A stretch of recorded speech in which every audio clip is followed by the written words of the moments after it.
Good afternoon, everyone. Am I audible? Yes, sir, you are audible. Okay. Just in a couple of minutes, we'll start, sir. Okay. Okay, sir. Thank you, sir.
Sir, shall we start, sir?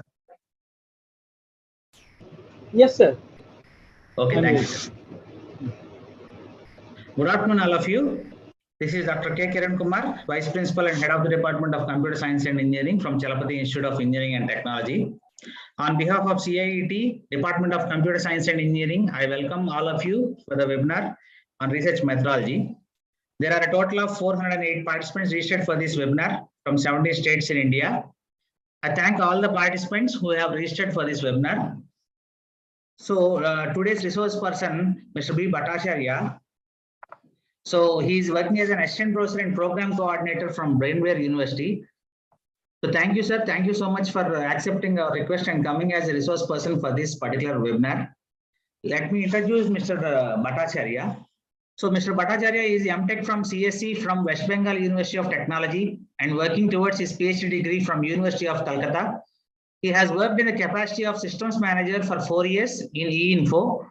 He is also worked as an assistant professor in SDET BGI and is currently working as an assistant professor and program coordinator in Brainware University.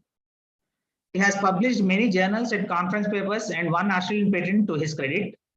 He also took part in more than 400 seminars, 80 workshops, 80 FDPs, 15 STTPs, 5 symposiums, and delivered invited lectures in various colleges, including Ramakrishna Mission, Vivekananda Centenary College, Kolkata, Doors Academy of Technology and Management, CMR Institute of Technology, Bangalore, Radhakrishnan College of Technology, Tiruchirappalli, etc. He was also one of the final round evaluators of Smart India Hackathon 2020 and 2021 organized by AICTE. He has published several papers and he is also a member of various committees and he is also a reviewer of various journals and conferences. Thank you so much, sir. Thank you for accepting our request and coming as a resource person. Over to you, sir. Thank you, Kiran sir, for a brief introduction, and thanks for inviting me for this webinar and giving me the opportunity to address students as well as various professors and scholars across India.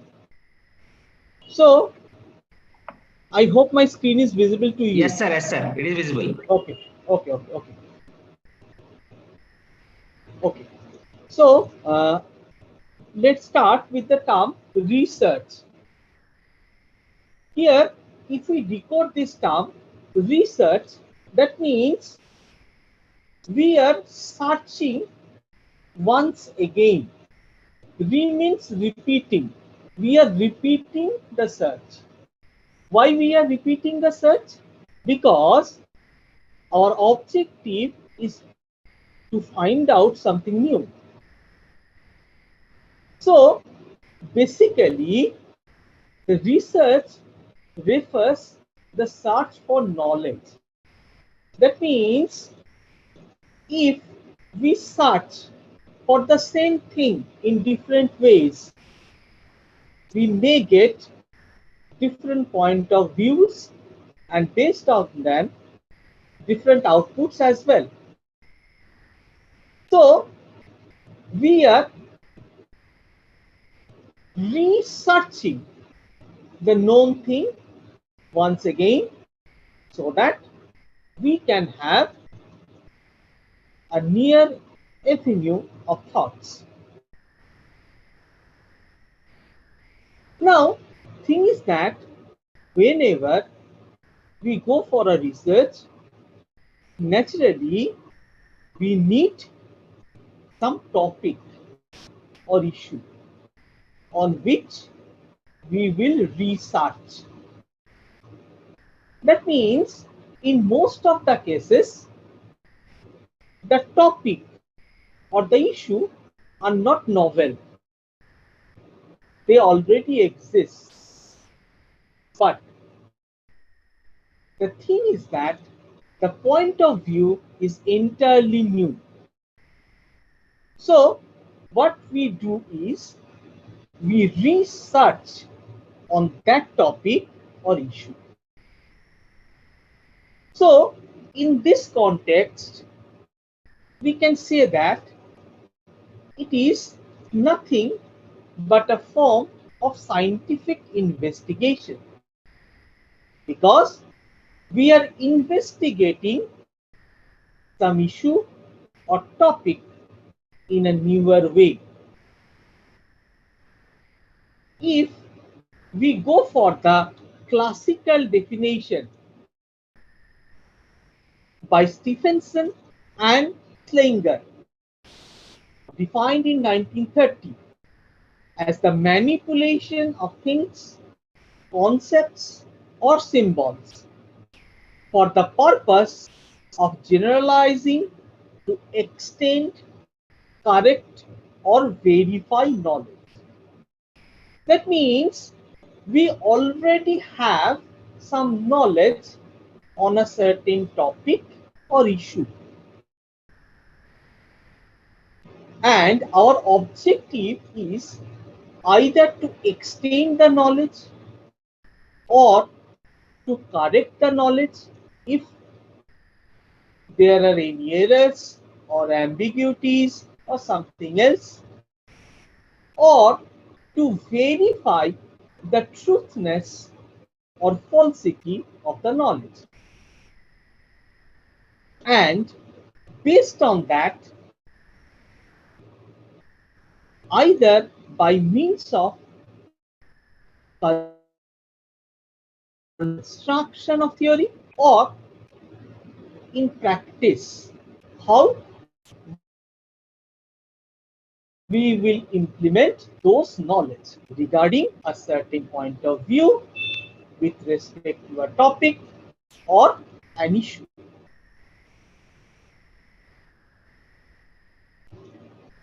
There are other classical definitions as well.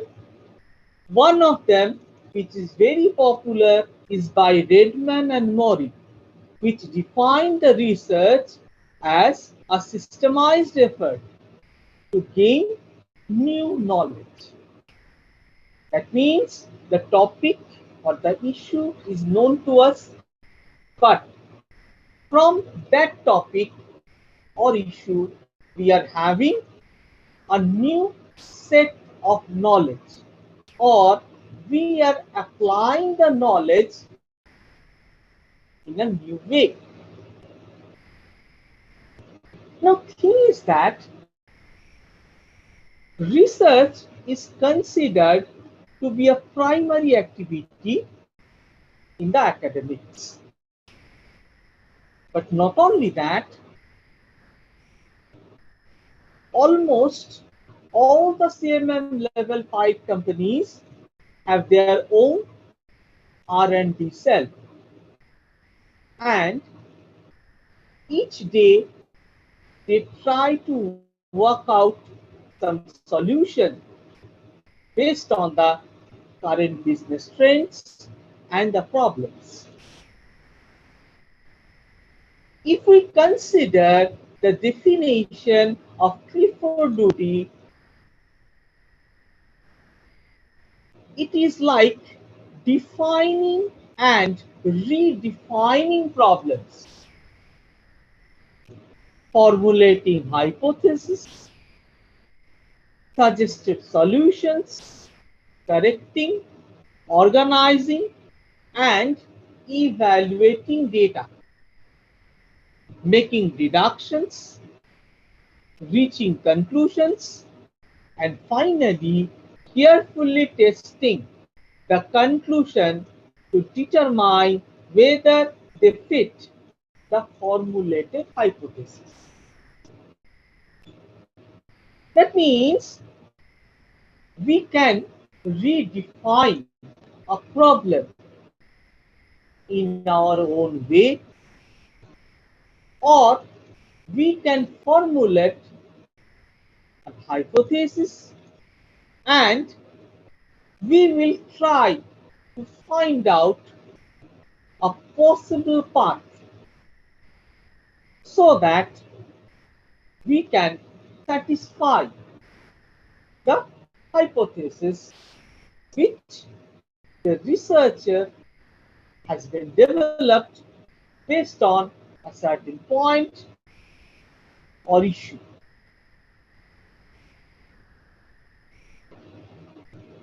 So we can conclude in this way that the research is basically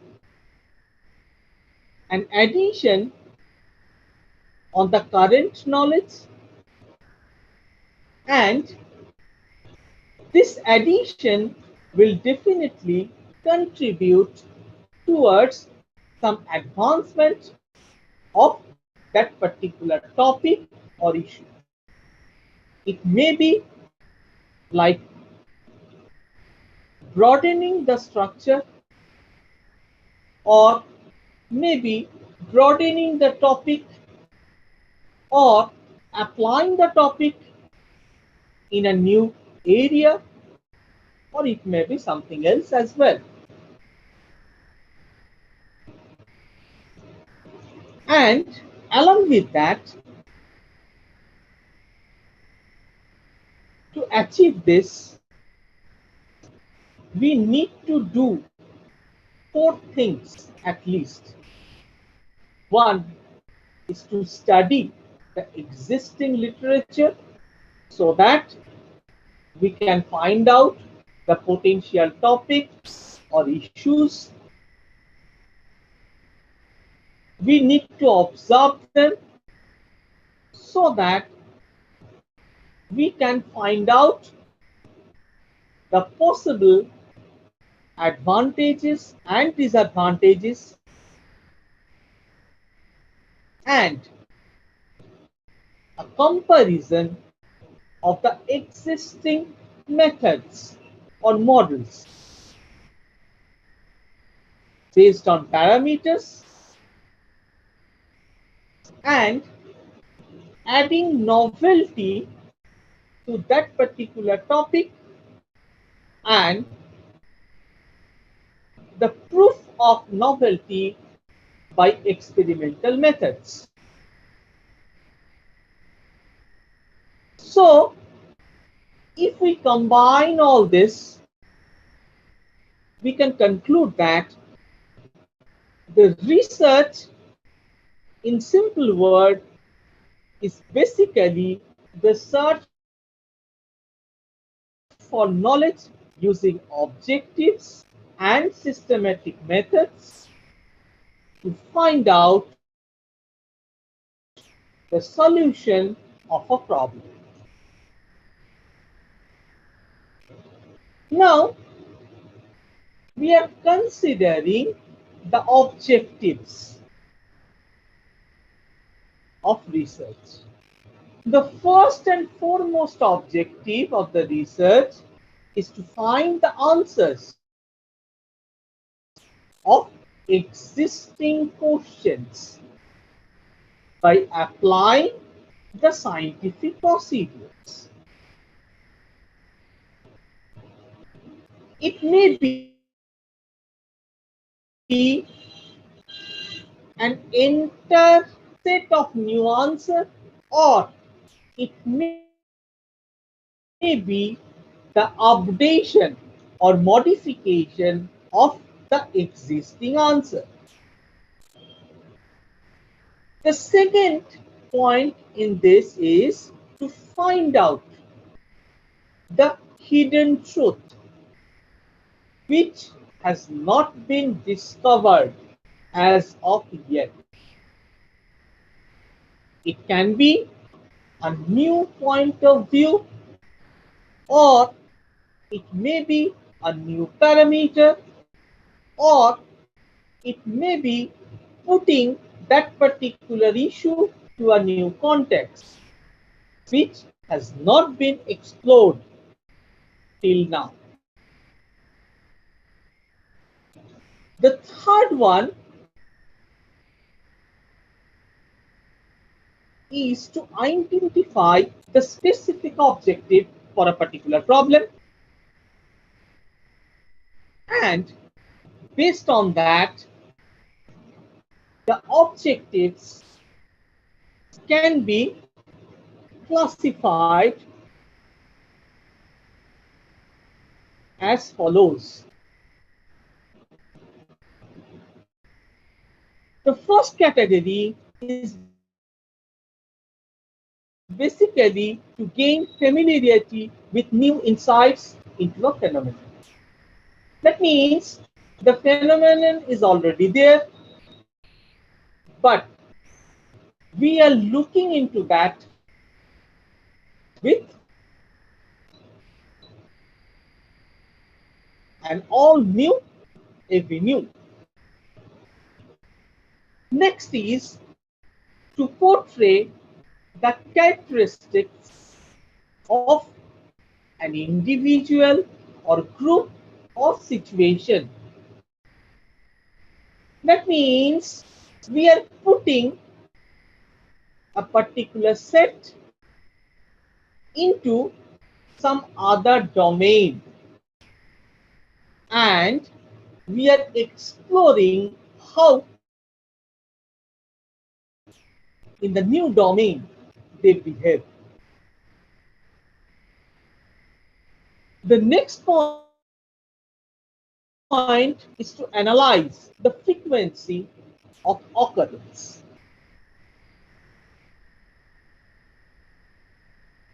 Here, the example has been cited as the diagnostic research studies.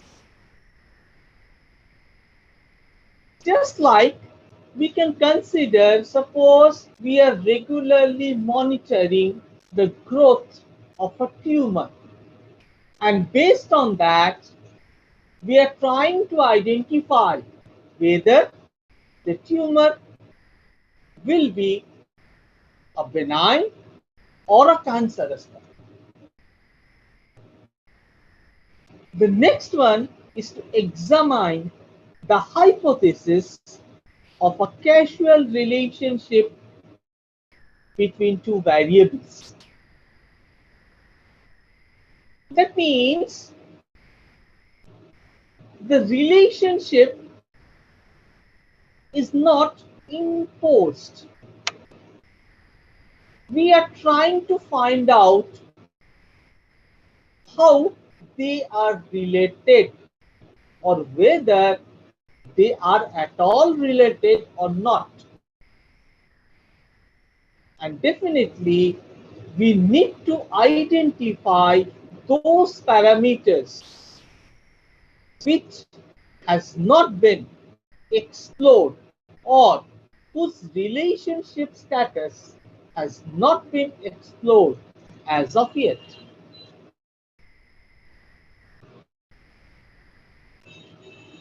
Now, we are having two terms actually. One is method and the other one is methodology. Now, thing is that The method basically include all the techniques through which we can conduct a research. That means the research methods are basically a set of what? The set of techniques that has been used by various researchers for conducting their research studies. So research method is basically a set which is a collection of techniques used by the researchers. Now, if we go to the methodology, it is basically the approach through which we try to find out the solution of a particular research problem systematically. That means methodology must have a scientific paradigm inclination. That means the methods should be clearly defined, the sequence of events should be clearly defined, and based on that, the research will be carried out. Not only that,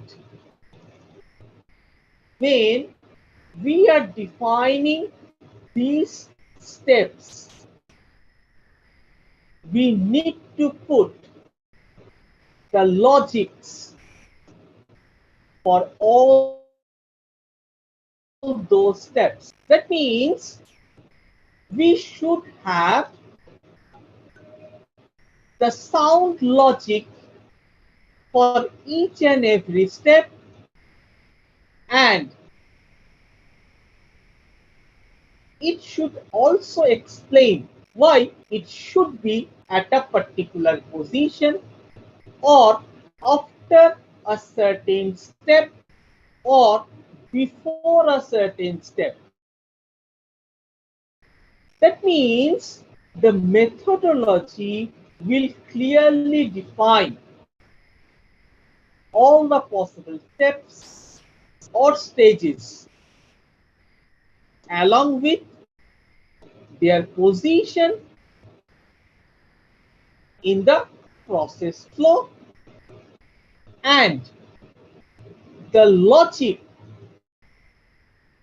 for putting them into a certain position in the logic flow.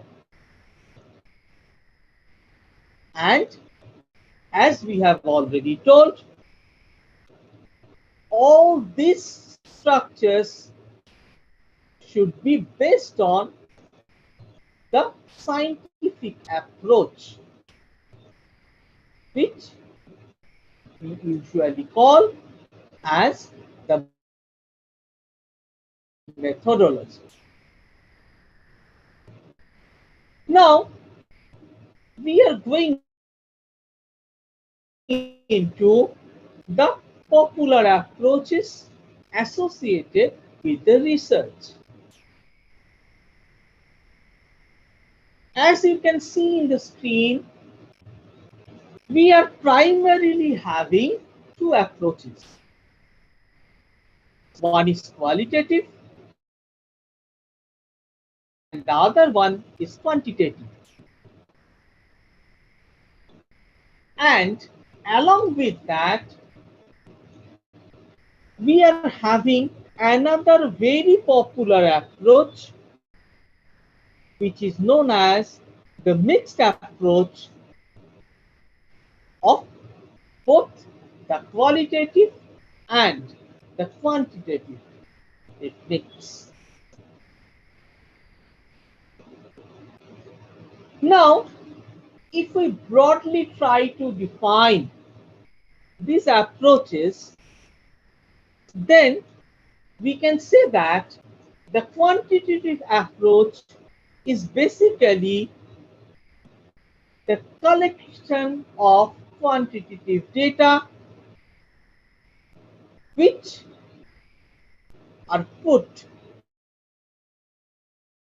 through a rigorous quantitative analysis so that we can generate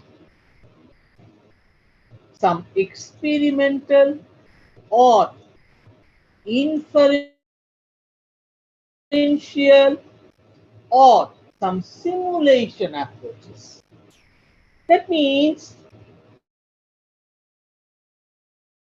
we are having a set of data, and based on that we will use them for experimental or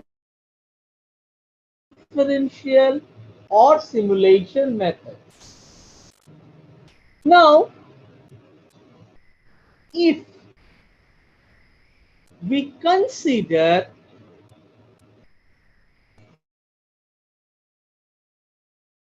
the issues of opinions, behavior, and attitude against quantitative research, it is of no use. So, here we need another paradigm which is known as the qualitative approach. And it is based on these three parameters primarily, that is opinion, behavior, and attitude. Along with that, in this approach, the results are primarily in non-quantitative form because we are analyzing the data set in a qualitative manner instead of using the quantitative techniques. Just like if we try to simplify the approach, it can be like this. Suppose we are considering the presidential election of India. And as we all know, in presidential election, the voters are the MPs of Lok Sabha and Rajya Sabha, along with the MLAs of different states. Now, thing is that here we can have this quantitative as well as qualitative paradigm. The result is not entirely based on how much vote has been polled against or for a particular candidate, because the weights of the votes are not same for the MLAs, Lok Sabha MPs and Rajya Sabha MPs, because they are having different weights against their votes. So, naturally, the quantitative approach is not enough. We need to identify the qualitative parameters as well. Just like a single MLA vote is of weight 1, and that is of a Lok Sabha MP is of 3, and of Rajya Sabha MP is of 5. So if someone is getting 5 MLAs votes, whereas someone is getting only a single MP from Lok Sabha vote and single MP from Rajya Sabha vote, he or she will be the winner, because the weight is higher. 5 plus 3 equals to 8. Whereas who got 5 different persons vote or 5 MLAs vote is having only 5. So based on the problem itself, we need to find out the possible approaches and which approach will be the better one.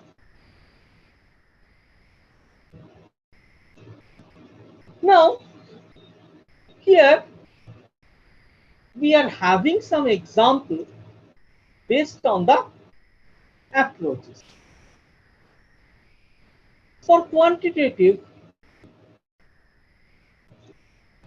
it may be like this, that is, how long have you been a customer of our company, and we are having some options like this is my first purchase, less than 6 months, 6 months to 1 year, or 1 to 2 year, or the options may be something else as well, as per the choice of the researcher, which also in turn may be based on the requirement of the company as well. Another question is, how likely are you to purchase any of our products again? So here we are again having some options like extremely likely, very likely, somewhat likely, and so on so. But this is entirely the prerogative of the researcher, how to frame the question or what could be the possible options against those questions. Now, if we consider the qualitative strategy,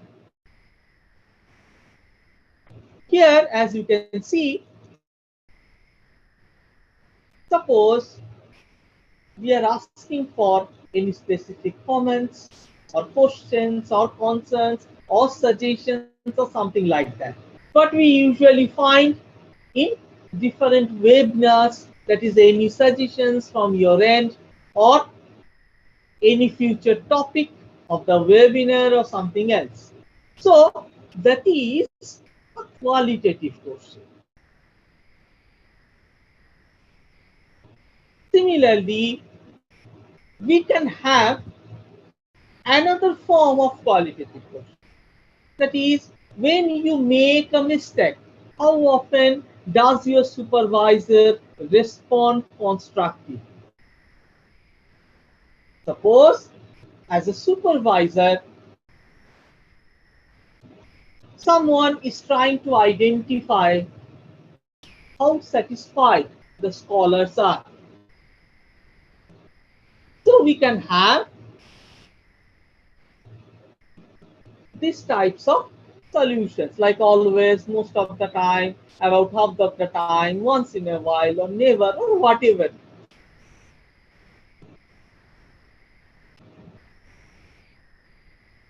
So if we compare these two, that is qualitative research and quantitative research,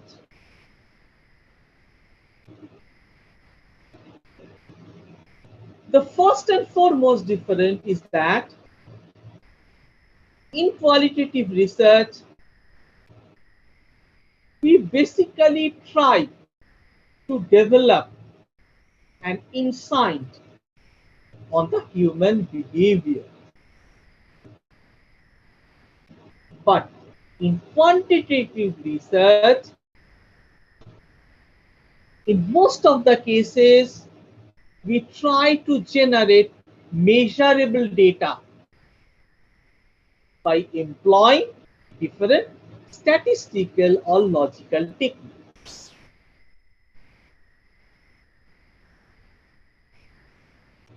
Qualitative research primarily deals with the feelings, attitude, opinions. That means it is inclined towards the emotional nature of the respondent. Whereas the quantitative research is always based on the hard facts and statistical data.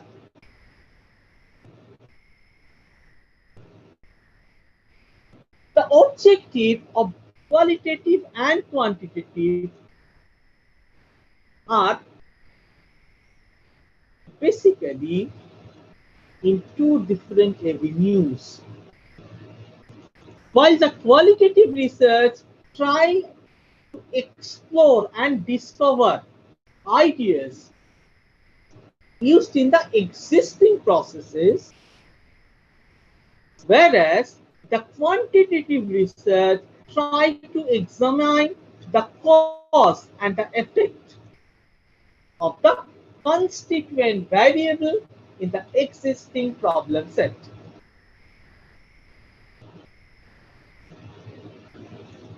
In qualitative research, the sampling point of view is always purposive, whereas in quantitative, it is always random sampling.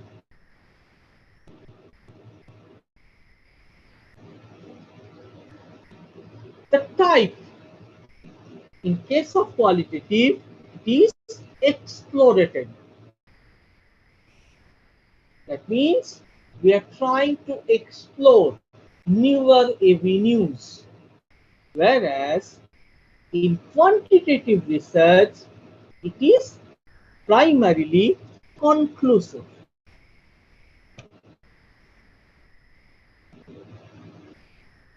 Now, based on these two primarily avenue structures, we are having some other popular methods as well. As you can see, the descriptive research, analytical research, applied research, fundamental research, quantitative, qualitative, conceptual, and empirical. Now, if we look into one by one, we can have something like this. That is, suppose we are putting the descriptive method versus the analytical method.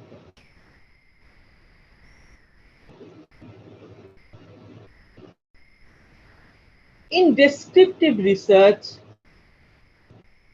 we primarily rely on the surveys and different fact-finding techniques.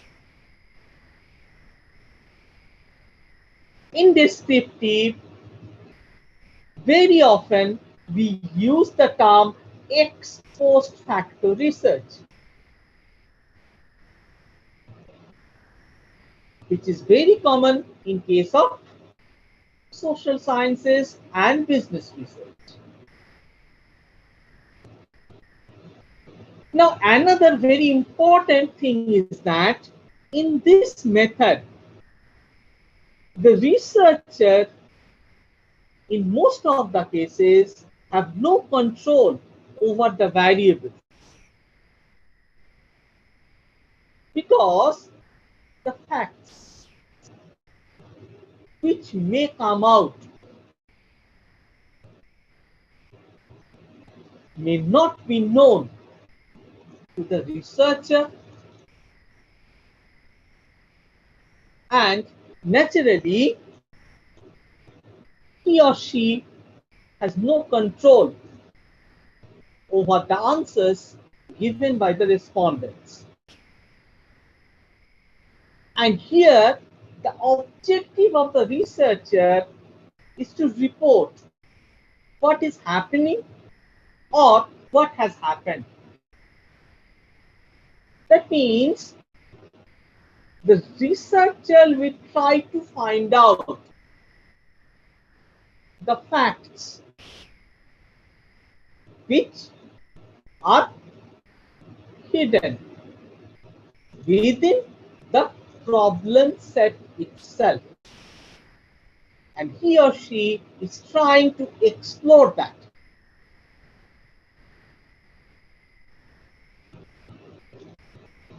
Now, thing is that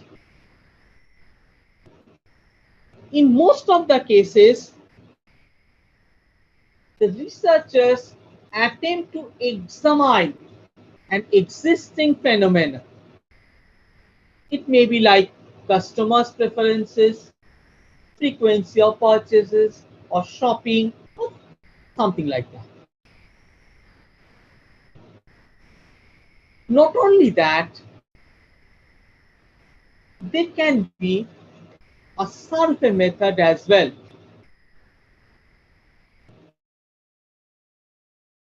which may include the correlational and comparative method. That means, suppose it may be a comparison of brands against a particular segment, say for pant or shirt or whatever it is. That means, suppose a store is trying to find out which brand is popular among its customers. In analytical perspective, the researchers need to identify the available facts and they need to analyze those facts for the critical evaluation of that particular subject or topic.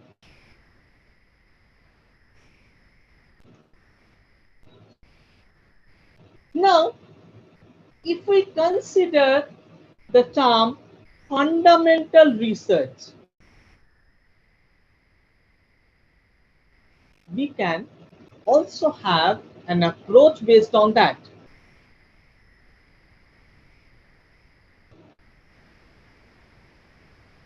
For example, we are trying to find out a solution to an immediate problem encountered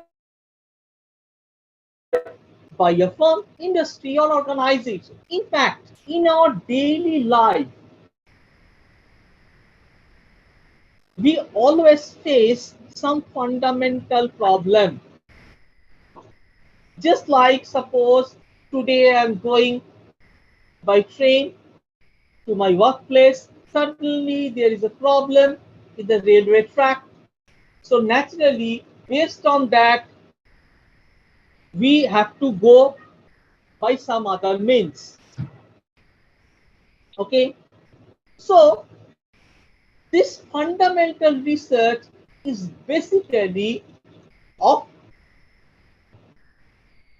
very useful in our daily life because we always try to solve a problem in our own way. Another example can be a drawing certain conclusion based on a concrete social or business problem. Or it can be something else as well. So we can say that the fundamental research primarily explore the concerns of generalization and formulation of a theory. Just like that, the example I have cited, that is, suppose I usually go to my workplace via train. Now, one day I face problem regarding the train. So I try to find out the alternative route via bus or something else. That means I have developed a parallel theory to reach my workplace. Instead of train, I am using bus or something else. Now, if we consider pure mathematical structures or some natural phenomenon, they are always falls under the category of fundamental research. As we all know, there is a famous quote by Socrates that is, nature is written in mathematical language. Those who are from the computer science background, they know that we find Fibonacci number in various forms in nature. It may be in the rose petals, or it may be in the form of the expansion of a particular family structure. Now, applied research is primarily to find a solution of some present practical problem so that we can identify the nature of the problem, and we can add some new information or new method or new strategy into the existing set of problems using the scientific knowledge structure. Now, we are going into the research process.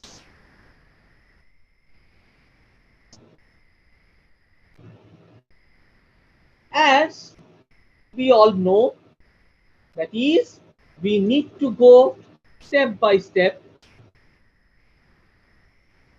So naturally, this step by step process can be documented via a research paper. That means what we are doing in terms of abstracts, what are the keywords that are associated with the research, how the problem has been formulated in introduction, the existing literatures in literature survey, along with the comparisons, the method devised by the researcher, their corresponding experimental setup and result, and finally the conclusion and the future work based on the topic.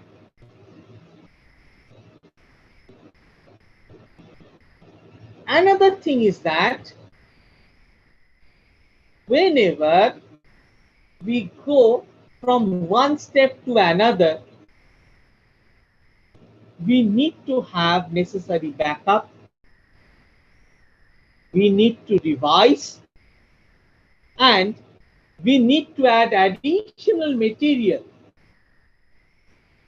or in some cases we may even need to change the topic, because it may happen that the topic is not leading to anywhere else.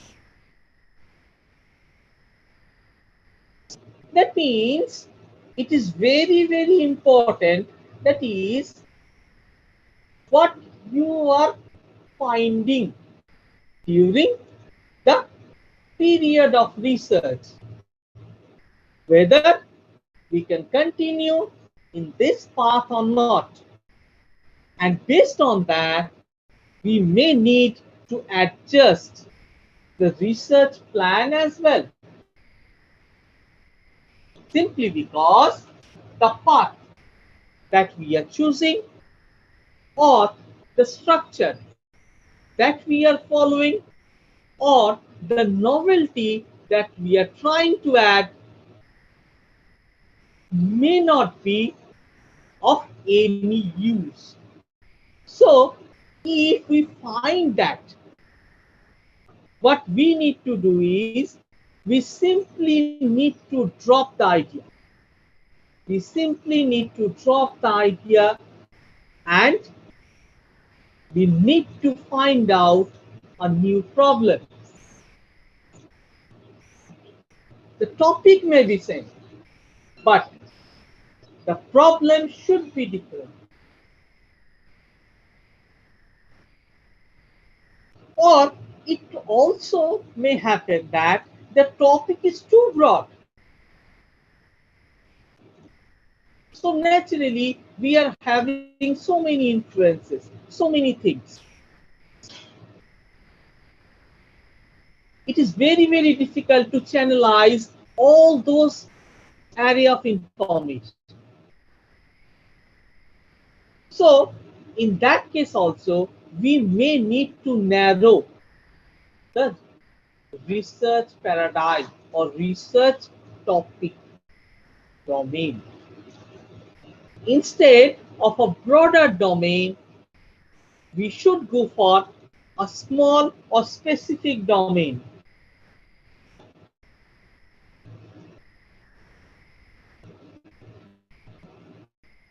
Now, if we go for the steps, it can be like this. That is, we need to formulate the problem.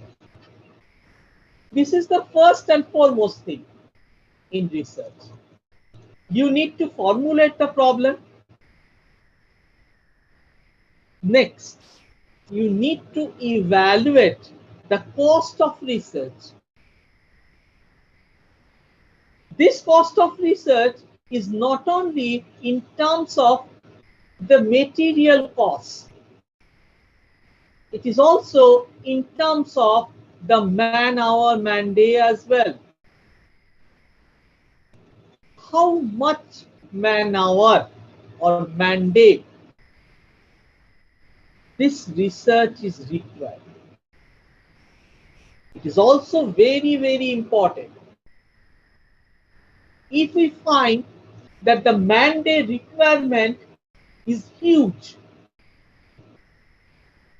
in that case, we need to rethink again, because for a particular project or research proposal, we may not have the sufficient manpower.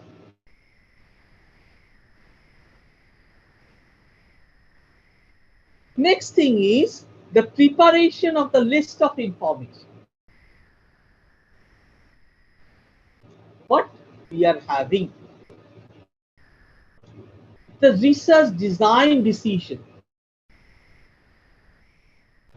That is how we are going to formulate the research. What will be the critical steps or paths, and so on and so forth. Then the collection of data.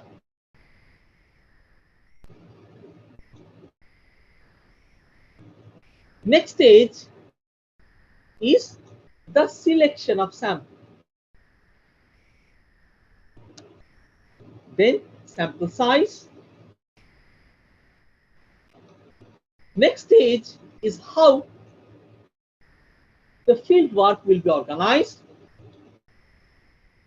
And finally, the analysis of the data and the preparation of report.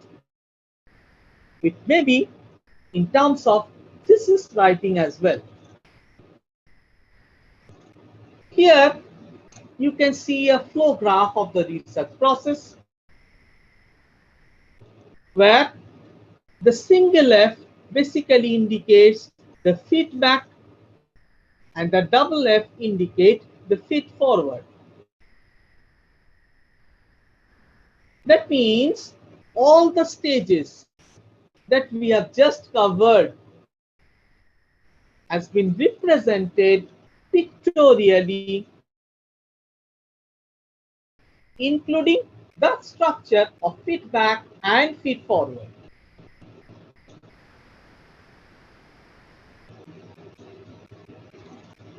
So, if we look into the formulation of problem, what we need to do regarding the formulation is to attain the clarity of the problem. That means the problem should be perfectly understandable and it should be achievable as well. That means we should not frame a problem which may not be possible to attain. So, while formulating the problem statement, we must consider these 4 points. That is, the objective of the study, environmental impact on the research, nature of the problem, and the alternatives that can be used.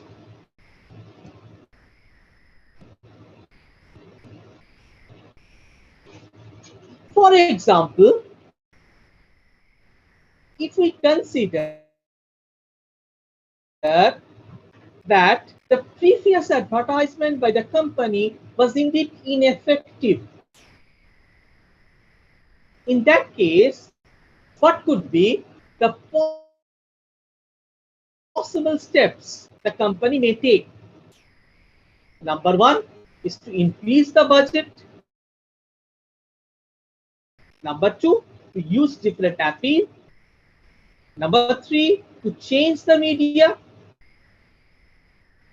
or to go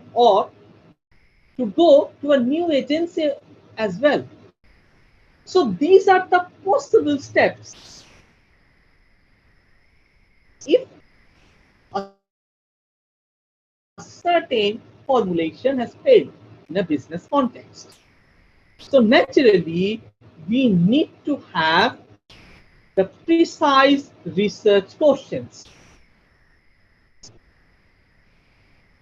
Now, in environmental factors, we need to look into the purchasing habits or the price image of the company,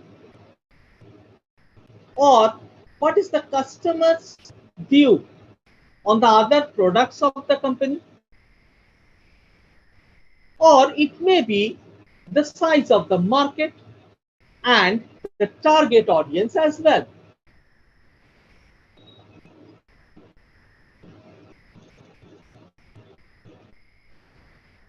Now, the nature of the problem identification is one of the most important tasks. The first thing that we need to know is whether the data that has been collected are relevant or not. We need to find out the related variables, whether any preliminary investigation has been done or not,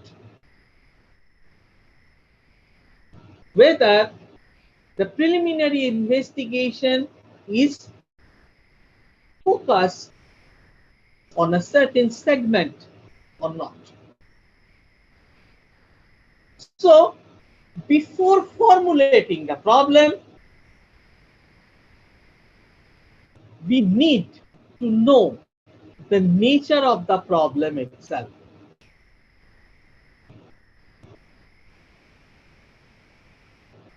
So if we consider this focus, we can consider some of the questions that we have put in the slides. That is, did the customer ever included this company's product in his mental map? Suppose I am a loyal customer of a company X. Now, if company Y is offering some additional benefit, whether I am going to buy the product of company Y or not. If I am not buying a certain product of a particular company, in that case, what is the problem beneath my decision? Why the customer is going to the competitor? That means why the customer is not buying company X product. He or she is always buying from the company Y. Or whether the target audience is the right or not. Because you must have seen, based on the location of a particular store, they stock their product. Because on that area, we are having some specific target customers. If it is a city, the price range is always higher than a town, and if it is a village, the price range is again lower even than the township. So in this way, we need to formulate the research process. And it is absolutely not like that only need to do the research to obtain the PhD degree or something. In every field, we need to research whether the students are satisfied, whether the stakeholders are satisfied or not. And all of us are very much aware that the NAC is also imposing these feedbacks in their criteria. So naturally, we need to do all these research aspects. So with this, I'm concluding my today's talk. Thank you very much, Kiran sir, for inviting me, and thanks to the listeners. If you have any query or any question, you can put it in the chat box or ask me in the directly. Thank you, sir. Thank you for so much for your wonderful session. Participants, we are open for the question and answer session. And feedback link is posted in the chat box. You can fill it. Those who want to ask the question, you can raise your hand or you can type in the chat box.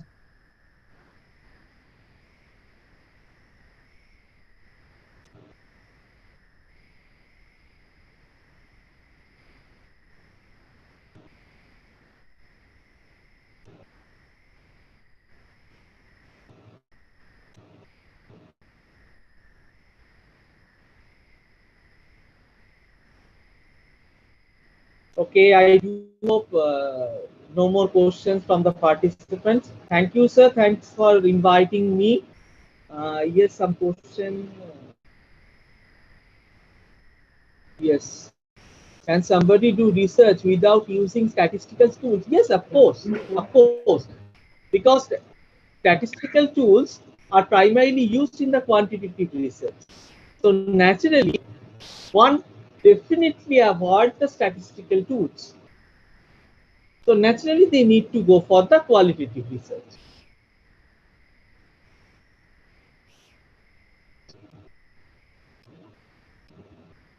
So participants, if you have any questions, you can type in the chat box or you can raise your hand so that I can unmute you.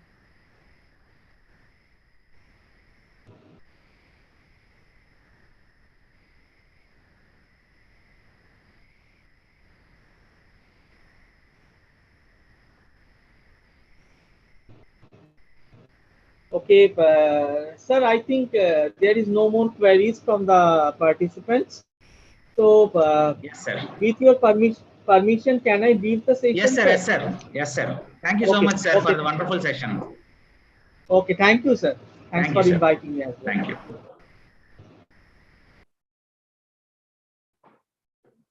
Participants who have filled the feedback form can leave now.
Feedback link is posted in the chat box. All of you, please fill the feedback form.